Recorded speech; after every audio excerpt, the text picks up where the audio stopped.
मैत्रिणींना स्वागत आहे तुमचं पुष्पा पाटील किचन मध्ये। 2 दिवसावर पाडव्याचा सण आलेला आहे आणि आपल्याला मस्त अशी पाडव्यानिमित्त बासुंदी करायची आहे। खरं तर आमच्याकडे खानदेशामध्ये पुरणपोळी केली जाते। पाडव्याला गुढीला आपण नैवेद्य दाखवतो ना, तर त्याच्यासाठी आम्ही पुरणपोळीच करतो। पण मी आज पुरणपोळी न करता तुम्हाला मी बासुंदी दाखवणार आहे। तर सगळ्यात पहिले मी तुम्हाला पाडव्याच्या शुभेच्छा देणार आहे। तुम्हाला पाडव्याच्या खूप खूप शुभेच्छा आणि तुमच्या परिवाराला पण माझ्याकडून खूप खूप शुभेच्छा। आज मी तुम्हाला पारंपरिक पद्धतीने अशी बासुंदी मस्त अशी दाखवणार आहे। तर खूप म्हणजे आपण त्याच्यामध्ये खवा वगैरे काही असं वापरलेलं नाहीये, तरी सुद्धा अगदी पटकन होते आणि पारंपरिक पद्धत आहे, त्याच्यामुळे चवीला तर खूपच छान होते। तर रेसिपी पुढे नक्की बघा। दाटसर अशी बासुंदी आपण तयार केलेली आहे अगदी पारंपरिक पद्धतीने। आपण याच्यामध्ये खवा किंवा मिल्क पावडर असं काहीही वापरलेलं नाहीये, तरी सुद्धा पटकन अशी दाटसर आपली बासुंदी तयार झालेली आहे। तर रेसिपी कशी तयार केलेली आहे ती तुम्ही व्हिडिओमध्ये पुढे पहा। बासुंदी करण्यासाठी मी इथे 1 लिटर दूध घेतलेलं आहे, फुल क्रीम दूध आहे आणि मी आधीच त्याला तापवून घेतलेलं आहे, कारण पहिल्या दिवशी आणून ठेवलेलं होतं, त्याच्यामुळे मी त्याला तापवून घेतलेलं आहे आणि खूप छान अशी मलाई सुद्धा त्याला आलेली आहे। ही मलाई आता याच्यातच राहू द्यायची आपल्याला, म्हणजे बासुंदी छान अशी बनते। बासुंदी करण्यासाठी मी इथे स्टीलची कढई घेतलेली आहे, थोडीशी जाडसर बुडाची आहे। तर कढईमध्ये मी थोडंसं तूप घातलं होतं आणि आता सर्वकडे पसरवून घ्यायचं आहे, म्हणजे आपण जे दूध त्याच्यामध्ये आटवतो ना, तर ती मलाई असते चिपकते कढईला, ती चिपकू नये जास्त, म्हणून आपण तूप घालून घ्यायचं आहे। दूध आटवता म्हणजे इकडे साईडला असं कढईला खूप इकडे तिकडे असं चिपकतं, ते पटकन पण निघून जातं। त्याच्यासाठी असं व्यवस्थित सर्वीकडे तूप लावून घ्यायचं आहे। तुमच्याकडे जर कढईपेक्षा असं पसरट बुडाचं असं भांडं असेल ना, पॅन असेल, ती घ्या, त्याच्यामध्ये अजून लवकर दूध आटलं जातं। तर आता मी हे दूध कढईमध्ये घालून घेत आहे आणि ही मलाई सुद्धा टाकून घेणार आहे। आता दुधाला मोठ्या गॅसवरच आपल्याला छान असं उकळवून घ्यायचं आहे आणि मोठ्या गॅसवरच मी इथे पूर्ण बासुंदी करून घेणार आहे, कारण लवकर पण होतं, एवढंही आपल्याला लक्ष द्यावं लागेल, कारण ओतू जातं ते पटकन। दुधामध्ये जी साय होती ती मी चमच्याच्या साहाय्याने अशी मोडून घेतलेली आहे। तुम्ही जर कच्चं दूध घेत असाल तर दूध तापल्यानंतर बघा लगेच वरती अशी साय जमा होते, तर ती सुद्धा आपल्याला लगेच अशी दुधामध्ये मिक्स करून घ्यायची आहे, म्हणजे बासुंदी छान अशी क्रीमी बनते, पटकन दाटसर सुद्धा होते आणि अशीच एका ठिकाणी म्हणजे अशी गोळा असा जमून राहत नाही, सर्वीकडे अगदी अशी व्यवस्थित अशी प्लेन बासुंदी बनते। त्याच्यामुळे आपल्याला सतत असं हलवत राहायचं आहे आणि जी मलाई येते ती लगेच मोडून घ्यायची आहे आणि जी किनारी असते ही सुद्धा आपल्याला लगेच अशी मोकळी करून घ्यायची, काढून घ्यायची, जी मलाई लागलेली असते ती। 5 मिनिटं झालेली आहेत आपल्याला दूध आटवायला ठेवून आणि थोडंसं असं दाटसर व्हायला सुरुवात झालेली आहे बघा। तर आता याच्यामध्ये आपल्याला 5-6 काड्या केशरच्या घालून घ्यायच्या आहेत, म्हणजे रंग छान येतो। आधीच घातले ना तर दूध पण उकळतं, तर त्याच्यामध्ये रंगसुद्धा चढतो, त्याच्यासाठी आधीच आपल्याला केशरच्या काड्या घालून घ्यायच्या आहेत। केशरच्या काड्या घातल्या लगेच रंग छान असा यायला लागलेला आहे। तर असंच मोठ्या गॅसवर आपल्याला सतत हलवत ही बासुंदी आटवून घ्यायची आहे।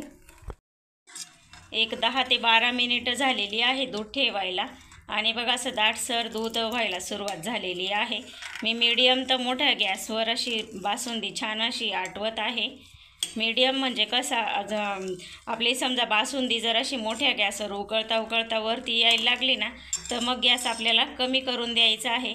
तर असं करत करत मी ही बासुंदी पूर्णपणे अशी आटवत आहे। कडासुद्धा तुम्हाला दिसत असतील, कुठेही असं मलाई वगैरे त्याला अजिबात लागलेली नाही आहे आणि बासुंदीमध्ये सुद्धा अशी मलाई दिसत नाही आहे, पूर्ण अशी प्लेन अशी बासुंदी आपली दिसत आहे, कारण आपण कढईला तूप लावून घेतलेलं होतं ना, त्याच्यामुळे अजिबात असं चिपकत नाही मलाई। हे बघा अशी दाटसर बासुंदी व्हायला सुरुवात झालेली आहे। तर आता आपल्याला गॅस मीडियम करून द्यायचा आहे आणि आपल्याला जे साहित्य लागणार आहे आपण टाकणार आहोत बासुंदीमध्ये ते बघून घ्यायचं आहे आपल्याला। तर त्यासाठी मी इथे काही ड्रायफ्रूट घेतलेले आहेत, तर हे बदामाचे काप करून घेतलेले आहे, म्हणजे असेच तुकडे करून घेतले मी. काजूचे पण तुकडे करून घेतलेले आहेत. अर्धा चमच इथे वेलची पूड घेतलेली आहे आणि चारोळी घेतलेली आहे 1 चमच. आणि इथे 80 ग्रॅम मी साखर घेतलेली आहे. गोडीचं प्रमाण तुम्ही तुमच्या आवडीप्रमाणे ठेवू शकतात.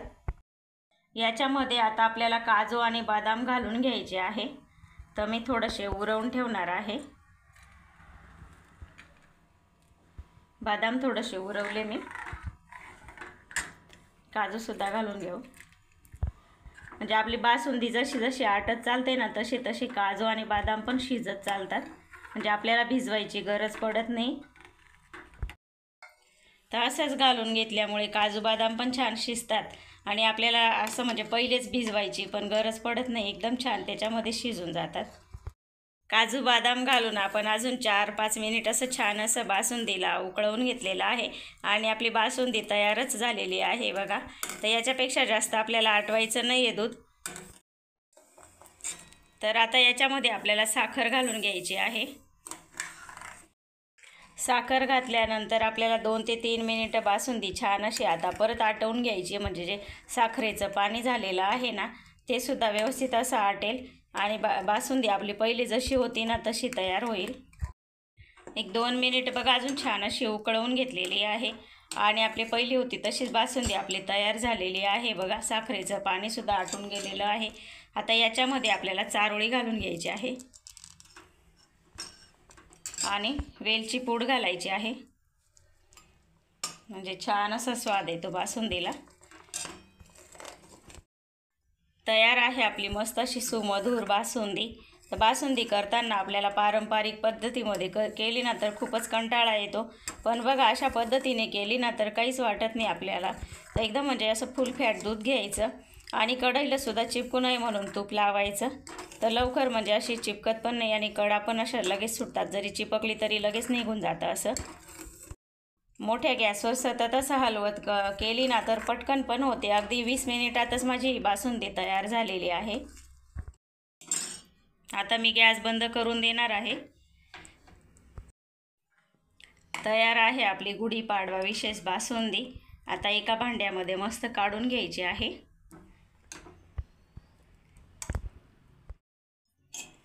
बघा पूर्णपणे मी बासुंदी काढून घेतलेली आहे आणि कढई बघू शकता तुम्ही, अजिबात कुठेही चिपकलेलं नाही आहे बघा.